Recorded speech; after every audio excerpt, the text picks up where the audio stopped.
well, as you can see these tiny little brats in the background. I mean, they are there.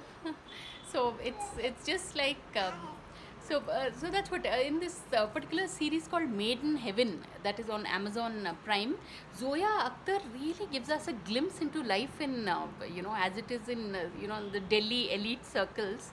And I've promised my little son that he can, and my niece, that they can come in the video next. Right now, that's what Made in Heaven is, a sort of series that you should watch if you want. Basically, it's like Dil Dhadakne Do, the movie in a series format.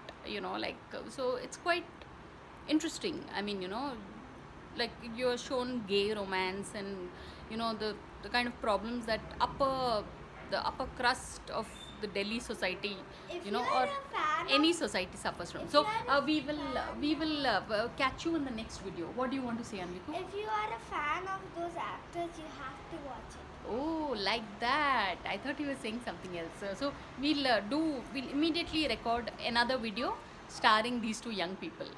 So on that note, thanks for watching, and Subscribe. please subscribe. Thanks.